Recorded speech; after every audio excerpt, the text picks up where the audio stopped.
A continuación presentamos las diferentes miradas de la realidad nacional e internacional. Las voces y opiniones desde una mirada amplia. En un contexto que necesita ser analizado a profundidad e ir directo al grano. Periodismo profundo y directo. Una producción de la Asociación de Medios Católicos de Honduras, AMECA. Directo al grano. Comenzamos. Saludos amigos y amigas, es un placer saludarles. Les damos la más cordial de las bienvenidas a esta nueva entrega de análisis de la realidad de su programa Directo al Grano. Estamos por la Asociación de Medios Católicos de Honduras, AMECA. El año lectivo 2021 avanza en medio de una pandemia que está lejos de superarse. ¿En qué condiciones está avanzando este año lectivo 2021? ¿Qué se hizo? ¿Qué no se ha hecho? ¿Qué retos presenta este panorama? ¿Cuál es el papel del gobierno? ¿Cuál es el papel de los padres, madres de familia o encargados de niños y niñas? ¿Y los docentes qué rol deben jugar en este tiempo? Bienvenidos y bienvenidas a esta entrevista de análisis de la realidad. Les saluda José Peraza. Para analizar este tema, hoy nos acompaña el doctor Marlon Brevé Reyes. Él es rector de la Universidad Tecnológica Centroamericana, UNITEC. Fue secretario de Educación en el gobierno de José Manuel Zelaya Rosales. Doctor Marlon Brevé, es un placer tenerlo con nosotros. Bienvenido. Gracias, licenciado Peraza. Gracias por invitarme a compartir con usted y sus radio oyentes sobre temas que nos preocupan a todos los hondureños, porque la educación para mí a nivel personal es el principal motor de desarrollo humano y tenemos una población educada, creo que genera bienestar y el país estaría mejor. Así que estamos a la orden para compartir en los próximos minutos una interesante conversación. Gracias, licenciado. Su valoración inicial de este año lectivo.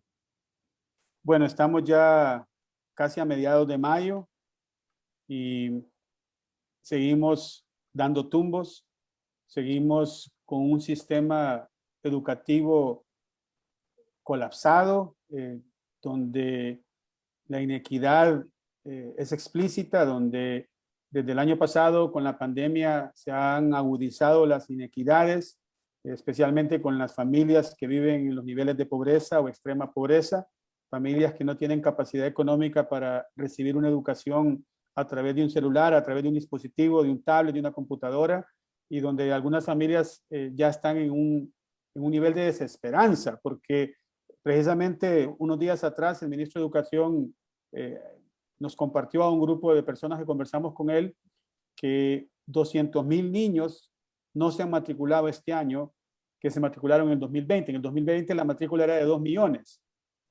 Desertaron algunos y los que se quedaron no recibieron una educación de calidad, pero este año aparentemente que de los que desertaron, 200,000 sus padres no los han matriculado. Solo hay 1.800.000 matriculados y siguen recibiendo una educación deficitaria. ¿Por qué? ¿Por qué no se le apostó al tema educativo cuando ya han transcurrido más de un año de estar en lo que se denomina educación virtual? Yo creo que el ministro tiene buenas intenciones, pero no ha podido implementar los planes. No ha tenido el apoyo, por ejemplo, de SINAGER a nivel central o de los SINAGERs a nivel departamental o a nivel municipal.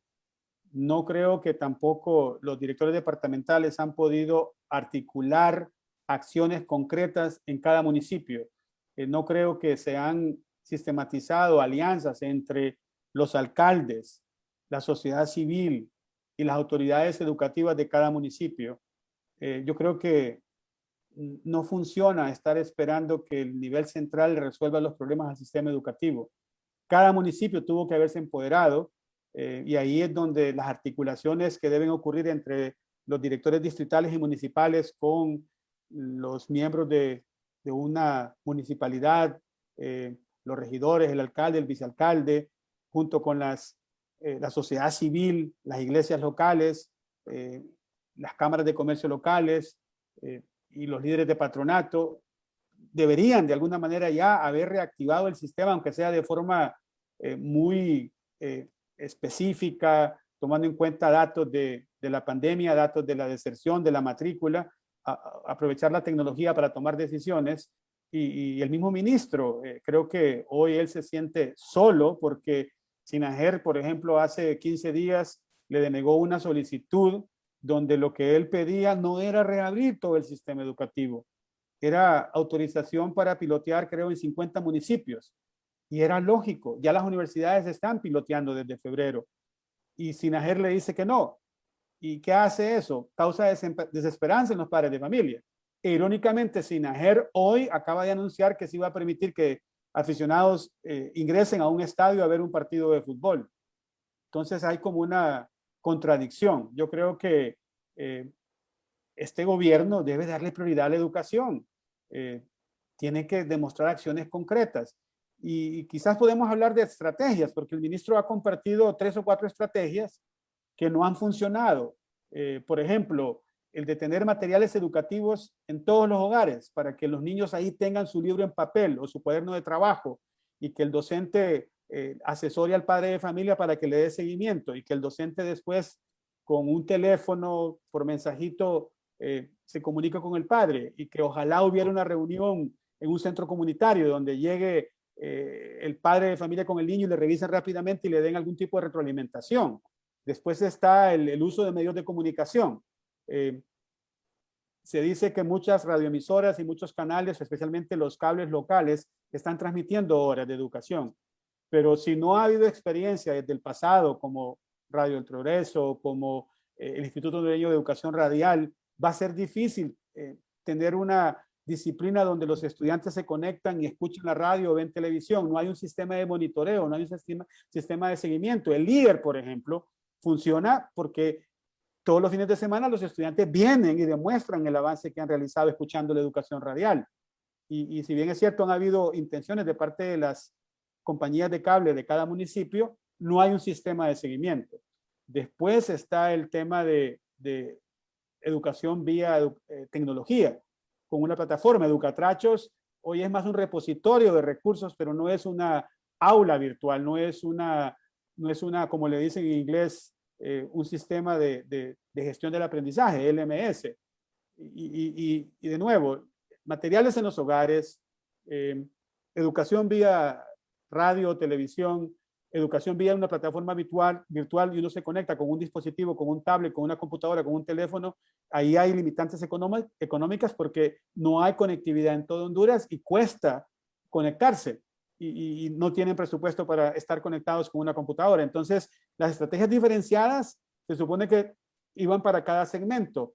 Los lugares rurales donde hay dificultad en conectividad, pues era materiales educativos, reuniones quizás una vez a la semana, una vez cada 15 días, no ha funcionado. La radio y la televisión, no hay control, no hay seguimiento. Y las plataformas, que es más para educación media, creo que han funcionado, pero tienen limitantes económicas. Así que hay que volver a las raíces. Yo creo que una de las soluciones es masificar la educación alternativa, como el Instituto Hondureño de Educación Radial.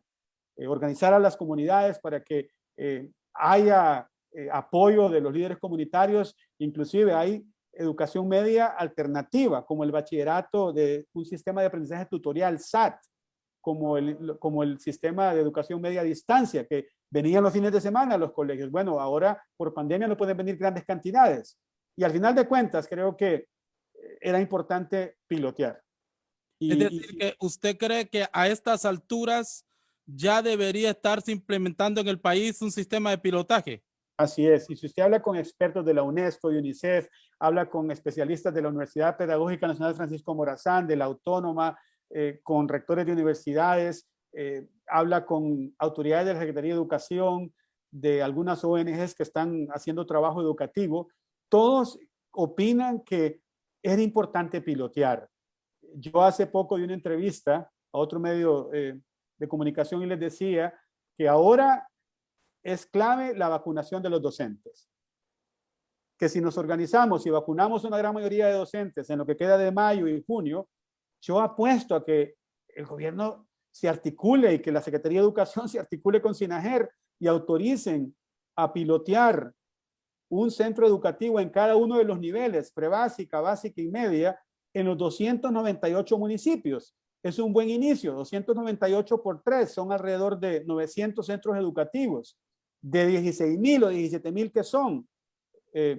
Entonces, bueno, son 22,000, pero escuelas físicas o centros educativos físicos son como 16,000, porque a veces funcionan dos en un solo edificio. Sí. Pero tenemos que pilotear en los 298 municipios en el segundo semestre, ojalá a partir de julio. Además de la vacunación de docentes, ¿qué otras condiciones se deberían reunir para un pilotaje? Sí, hay estándares internacionales. Por ejemplo, se cita uno del Centro de Control de Enfermedades de Estados Unidos. Habla de 5 principios básicos que todos los conocemos. En primer lugar, que los centros educativos estén habilitados con condiciones higiénicas, con agua potable, con gel. En segundo lugar, que se haya socializado las intenciones de pilotear con los padres de familia y que nada sea obligatorio, que sea voluntario, que los padres de familia más bien se empoderen y ayuden a organizar ese retorno semipresencial gradual. En tercer lugar, mantener los mecanismos de bioseguridad, uso de mascarilla, distanciamiento, o sea, 1,5 metros de distancia entre un pupitre y otro, desinfectar, limpiar las aulas y desinfectarlas cada vez que entra un grupo nuevo. Y algo muy importante es monitorear la temperatura de los niños. Y si hay alguien que tiene temperatura alta, inmediatamente reportarle a los padres de familia, que lo aíslen, que lo observen y rastrear sus contactos. Han habido experiencias negativas, es cierto, en algunos países donde se han contagiado estudiantes porque no han cumplido los protocolos de bioseguridad, pero ese protocolo de bioseguridad hay que tenerlo pendiente, hay que hacerlo cumplirse y concientizar a los padres de familia para que le pidan a sus hijos que también sean disciplinados. Las universidades ya lo han estado haciendo. Y la universidad que yo represento está piloteando desde febrero. Y en febrero, con la autorización del SINAGER, comenzamos con un 8% de todas las secciones, un 8% tenían algún componente presencial que era esencial para que esta clase fuera impartida de manera exitosa. Ya en el segundo trimestre, que inició después de Semana Santa, ya incrementamos de un 8 a un 12%. Y seguimos aprendiendo y seguimos viendo que si se aplican los protocolos, si hay monitoreo, los estudiantes son disciplinados y cumplen. Y son cuidadosos porque ellos ya están conscientes de los efectos de la pandemia. Ahora, volver a las aulas, doctor, en los centros educativos públicos, en la calamidad en que se encuentran los centros educativos públicos, ¿cómo hacerlo? Porque lo básico, dice usted, agua potable. Y eso es lo que más carecen los centros educativos públicos del país. En una reunión que participamos 3 rectores, el doctor Herrera de la Autónoma, el doctor Díaz de la Pedagógica y este servidor en representación de las universidades privadas, el ministro en enero nos confió que solo habían 6,000 centros educativos de los 16,000 que no tenían agua potable y que los iban a habilitar. Los otros 10,000 se supone que sí tenían agua potable, pero hay que hacer una revisión y ahí es donde entran los alcaldes, las autoridades locales, las fuerzas, la sociedad civil, para que revisen, que se aseguren que hay agua potable. Y sí, usted tiene razón, si están en una situación calamitosa no tiene sentido reabrir un centro educativo. Y se nos decía en esa reunión de que ya habían recursos listos para reparar los sistemas de agua potable, los sistemas higiénicos, inclusive captura de agua lluvia para tener más agua en esos 6,000 centros o 5,000, 6,000 por allá del número. Y esta semana el ministro nos informó de que siguen sin licitar, siguen sin iniciar. Entonces ya estamos en mayo y nos han habilitado esos 6,000 centros educativos. Hay 10, 12,000 que sí están listos, pero tampoco se ha piloteado. Yo creo que hay que comenzar despacio, como le decía. Ojalá un centro educativo en cada nivel, prebásica, básica y media en cada municipio. Ahí serían solo 900, 298 por 3, casi 900.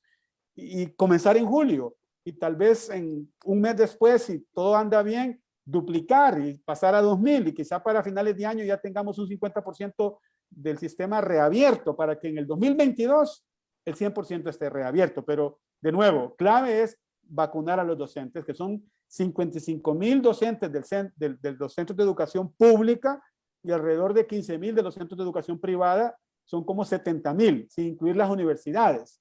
Yo creo que ya incluyendo las universidades posiblemente son 100,000 docentes a nivel nacional. ¿Qué es lo que más preocupa en este momento?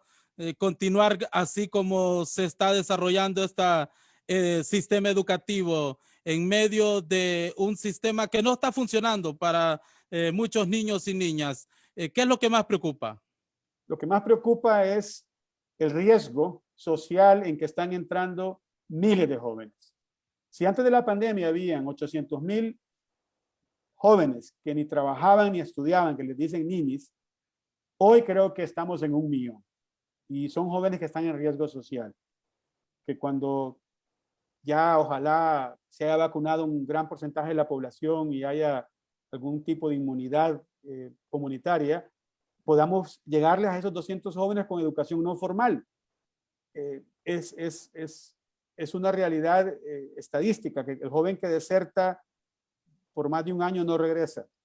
Y ya jóvenes que desertaron el año pasado, que no regresaron este año, los hemos desconectado del sistema educativo y tenemos que llegarles a ellos con educación no formal.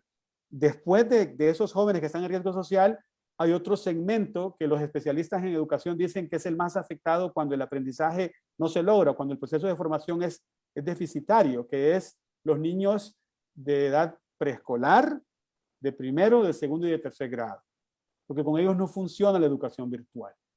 Ahí tiene que haber contacto físico, tiene que haber educación presencial.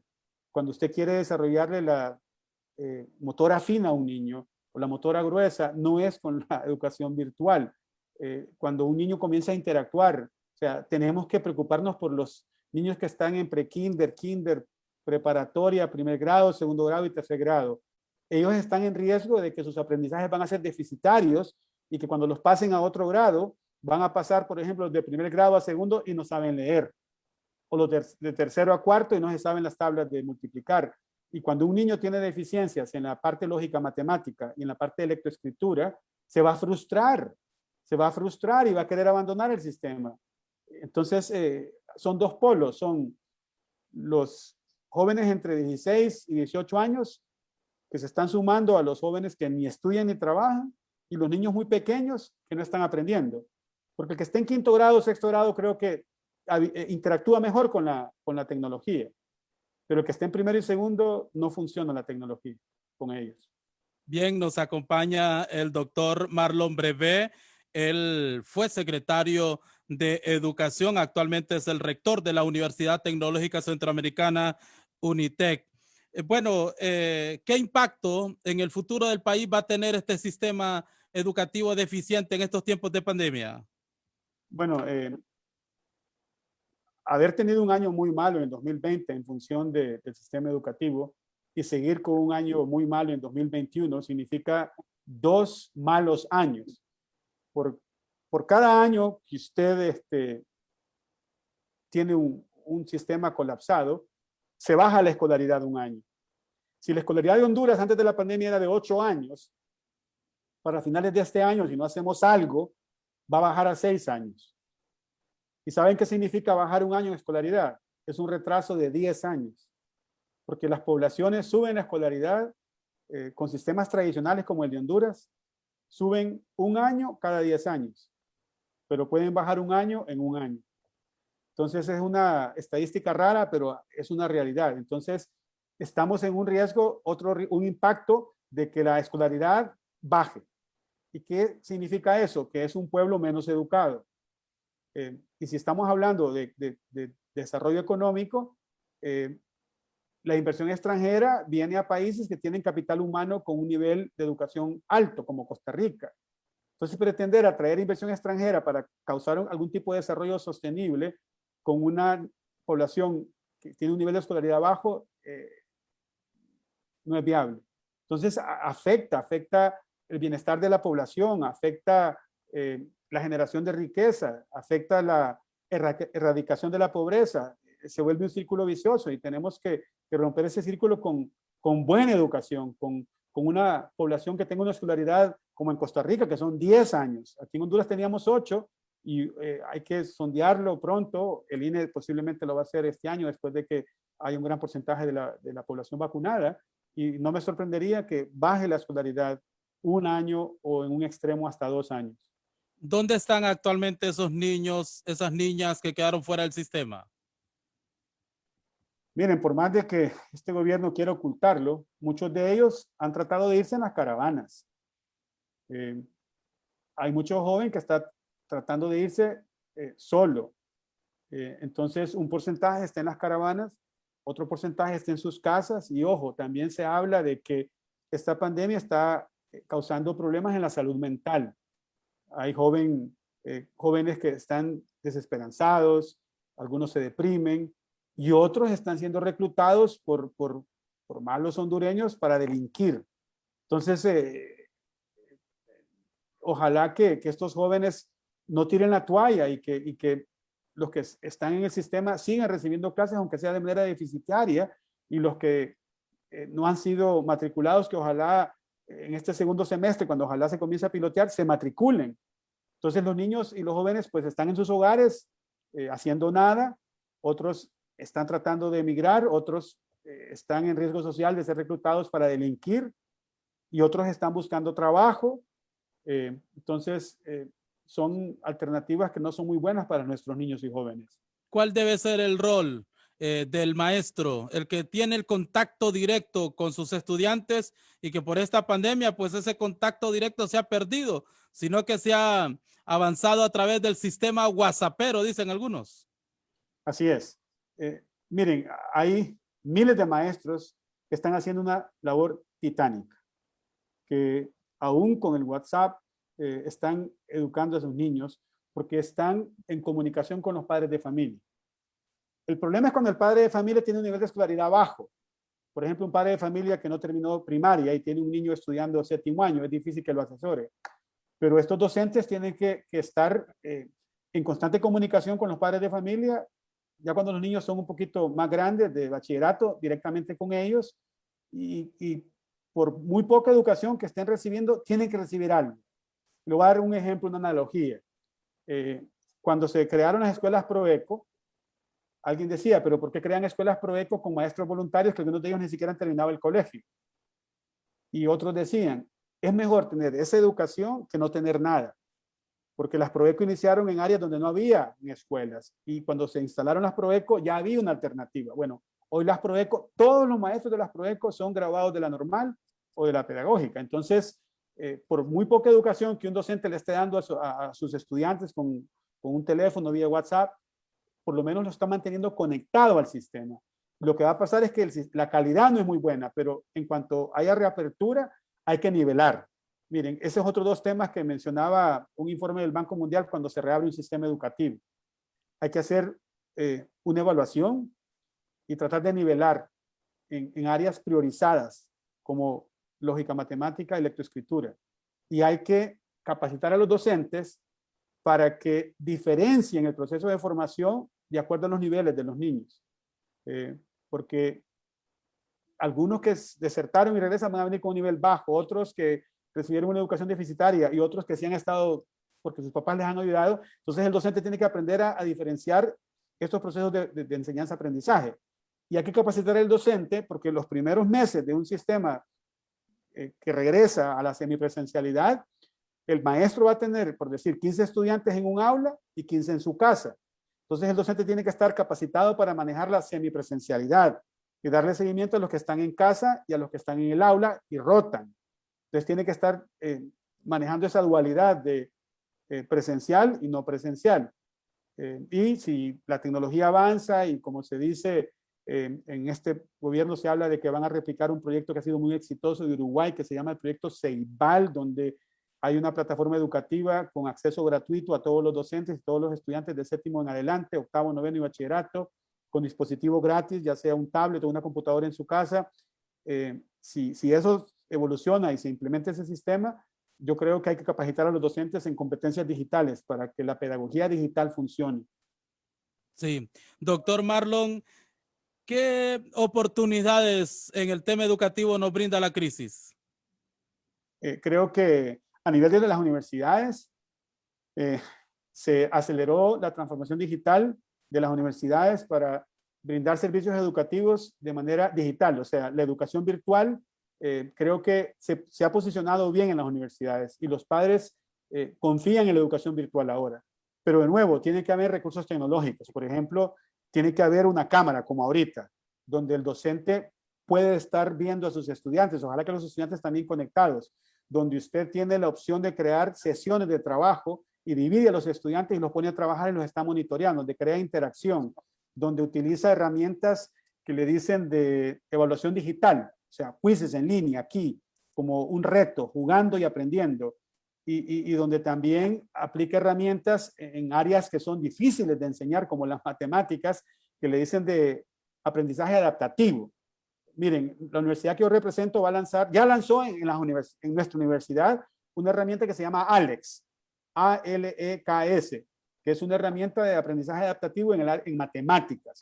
Entonces, el docente monitorea e invita al estudiante a que se inscribe en un curso y le asignan tareas y la misma plataforma lo retroalimenta, le enseña dónde falla, le da ejercicios y es al ritmo de uno, pero el docente tiene que ir empujando, pero la plataforma que está basada en inteligencia artificial se adapta al ritmo del estudiante, identifica las áreas maduras y le ayuda a aprender más rápido. Esa plataforma ALEKS,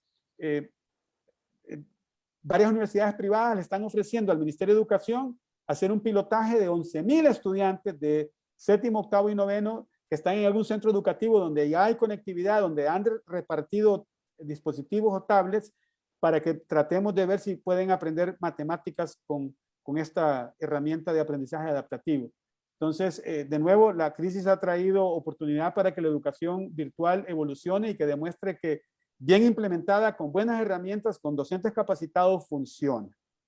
Otra oportunidad que uno ve de esta crisis es que ha acercado más a los padres de familia a sus niños, porque ahora las familias están juntas, entonces quizá ahora hay más sentido de apoyo de los padres a los niños. Creo que convivir con su hijo ahora todo el tiempo sin tener que ir a trabajar a un lugar, los que hacen teletrabajo o que el niño pase en su casa, entonces creo que ahora la cultura de que el padre apoya al niño ojalá estuviera más sólida. Sin embargo, son especulaciones mías, ¿verdad? Sí. Bueno, ¿está lejos el sistema público de avanzar hacia una virtualización de la educación o tecnificación de la educación? Sí, porque miren, no hay infraestructura tecnológica para comenzar, de manera que haya conectividad gratuita en todo el país. Y aquí reconocemos que hay una ley que dice que de los impuestos que pagan las empresas de telecomunicaciones y de televisión cable, se crea un fideicomiso y que ese fideicomiso iba a ser utilizado para crear una infraestructura tecnológica. No se invirtió. Hace 6 meses el director o presidente de Conatel dijo que para marzo iban a tener, creo que dijo 140,000 hogares conectados. Al día de hoy no hay nada. Entonces va a tomar tiempo. Ya estamos en mayo y si no se toman acciones concretas para reabrir el sistema de manera parcial, semipresencial en julio, es otro año perdido. El próximo gobierno será el que tendrá que tener esta infraestructura tecnológica como ocurre en Uruguay. Claro, Uruguay es más pequeño, solo son 4 millones de habitantes, es un país pequeño. Sin embargo, Honduras son 9 millones, 9.5, 112,000 kilómetros cuadrados. Es difícil, país montañoso, pero tenemos que lograr que haya conectividad gratuita en todos los centros educativos y que se puedan conectar a una plataforma que no es un repositorio, que es un aula, donde el estudiante recibe clases con un docente que lo está viendo y le asigna retos y trabaja en forma interactiva y le aplican evaluaciones en línea, en tiempo real y le ayudan también con otras herramientas como simuladores. Y yo de nuevo entiendo que eso no va a ocurrir en Honduras ni en 10 años, pero debería ocurrir en 5 años para educación media. Y después, séptimo, octavo y noveno. Y después, cuarto, quinto y sexto. Y tal vez en 10 años haber tenido algo ya robusto. Pero hay que empezar ya.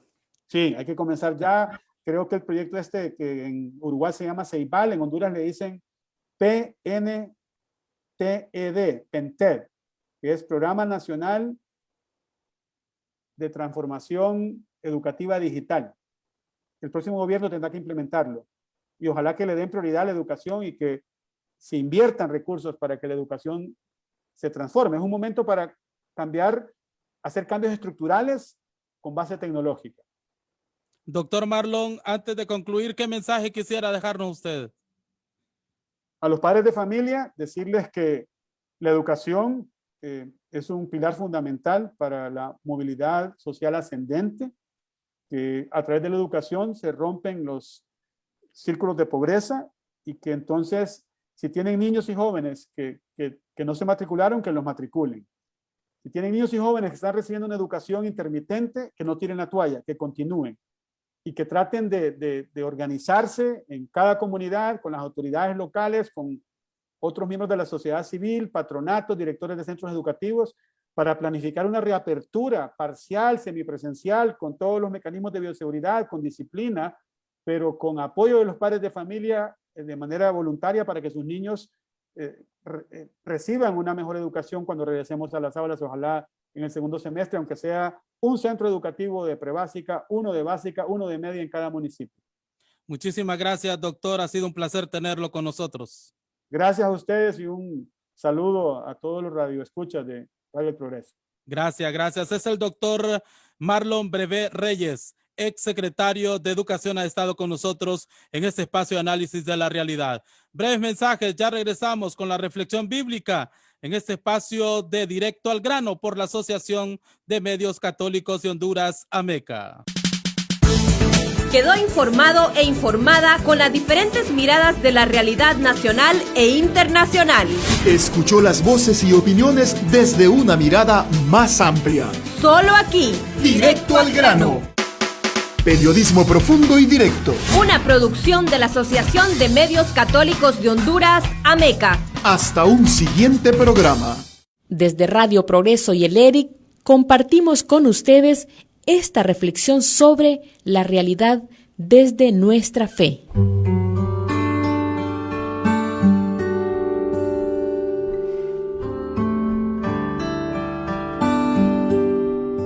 Educación, tarea divina. Febrero, comienzo de clases, alegrías infantil, colorido juvenil. Amenazas de la pandemia y clases virtuales para una población infantil y juvenil con escaso acceso al Internet. ¿Qué sería una sociedad sin estudio para su niñez y juventud? Si una niña o un niño no ingresan a clases en febrero y por los apuros de la comida, la mamá o el papá los mandan a trabajar a la calle o a la milpa, esa niña y ese niño se le están cerrando las puertas para vivir con dignidad. La diferencia de una sociedad creadora y pujante de otra deprimida y conformista es la educación. Hay educación y educación de calidad, y la vida en dignidad para la gente se asegura. No hay educación, o la educación es deficiente, como la hondureña, y entonces tenemos una sociedad que será sin duda víctima de atropellos y manipulaciones. Un pueblo con un nivel educativo tan bajo o deficiente como el hondureño está a merced de los fuertes, de la publicidad difundida a través de los medios de comunicación. No importa si lo que se dice en un medio es verdad o es mentira. Si la gente lo vio en la televisión, entonces es cierto. Si un pueblo tiene un alto nivel de escolaridad, es muy difícil que se le manipule y es mucho más ágil en responder ante aquellos asuntos que más le afectan. Por contrario, un pueblo con un nivel muy bajo de escolaridad es mucho más fácil que sea manipulado por los grupos que tienen más poder, por los medios de comunicación e incluso por las diversas iglesias o religiones. En el caso de Honduras, el asunto es más de fondo, porque no solo se trata del bajo nivel educativo, que es muy grande, sino que los profesionales que egresan con frecuencia tienen un nivel muy bajo de cultura, de manera que podemos encontrar abogados, ingenieros, médicos, profesionales de la educación, cuyo nivel cultural apenas les alcanza para aplaudir o seguir a ciegas a un caudillo, o para buscar colocarse en un puesto con el único propósito de ganar más dinero para aprovecharse del erario público. La educación es sin duda una de las mayores tareas en la sociedad. Debía ser, junto a la adquisición de conocimientos, como un día lo dijo el presidente de Uruguay, parte de la canasta básica. Es una pena que eso no ocurra en nuestro país, así como es prioridad en otras sociedades.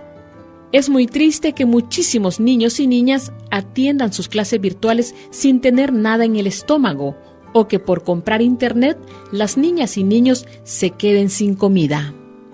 La educación es una tarea tan humana como divina, porque Dios nuestro Señor nos regaló este planeta, esta humanidad, para que en él vivamos llevando a plenitud la obra creadora. La educación es el camino para que crezcamos en humanidad, en amor, y así hacer de este mundo un lugar conforme a la voluntad amorosa de Dios. Cuando apostamos por una educación digna y de calidad para nuestra niñez y juventud, estamos en sintonía con la voluntad de Dios. Pero cuando descuidamos ese servicio, o cuando destinamos más recursos para otros fines, y no para la educación, estamos pervirtiendo los bienes que Dios nos ha dado. Cuando nos comprometemos a fondo con la educación de nuestros niños y niñas, estamos haciendo la obra de Dios. Y cuando le damos la espalda al compromiso educativo, estamos dando la espalda a la voluntad amorosa de Dios. Si la educación es una obra divina, los seres humanos responsables de impulsarla han de hacerlo con mucha responsabilidad, y en primera línea se encuentra el gobierno. El gobierno debía honrar sus compromisos con cubrir con Internet el país para que en tiempos como los actuales toda la niñez y juventud acceda a las clases virtuales. La realidad nos dice que si el Estado no cumple con sus obligaciones para con el magisterio, y menos todavía para con otros sectores no protegidos por la ley, tampoco el magisterio acaba de cumplir con sus deberes de atender la clase y tener a la educación como el pilar de su identidad y de su quehacer. El Ministerio de Educación no solo ha de depurar el sistema educativo de tantos abusos, sino saber dialogar con el magisterio, porque a fin de cuentas, este sector es fundamental para llevar adelante la tarea educativa. El magisterio ganará credibilidad si pone en el centro de su atención la lucha por una educación integral, y si cada maestro y maestra da testimonio con su cercanía y solidaridad con las alumnas y alumnos, y desde ellos defender el derecho de la educación para toda la sociedad. Es bueno escuchar las palabras de Monseñor Romero, que se convierten en un llamado urgente para los maestros y maestras y para todas las organizaciones gremiales a poner el acento ahí en donde alcanzarán su verdadera identidad como parte del pueblo. Urge que las organizaciones populares vayan madurando para que cumplan su misión de llegar a ser intérprete de la voluntad del pueblo. Únanse, pongan al servicio de este pueblo todo lo que ustedes saben, no se cierren, aporten, entonces sí se practicará el derecho y la justicia. El sueño de Dios es que toda humanidad viva en paz y en dignidad. La educación es un camino privilegiado para crecer en la humanidad digna. En este inicio de clases, empeñarse en este sueño de Dios es la más hermosa ofrenda que las maestras y maestros pueden ofrecer a su país, a su niñez y juventud. Que el Ministerio de Educación y el Magisterio abran las puertas de sus corazones hacia la búsqueda del bien común, especialmente el bien de tanta gente que está muy lejos de tener la seguridad de llevar a la boca los 3 tiempos de comida ni para tener acceso a Internet. Y el bien común no es otra cosa que poner en práctica aquel anuncio de la palabra de Jesucristo. Quien gana su vida la pierde, y quien pierde por seguir al Señor y su Evangelio la gana.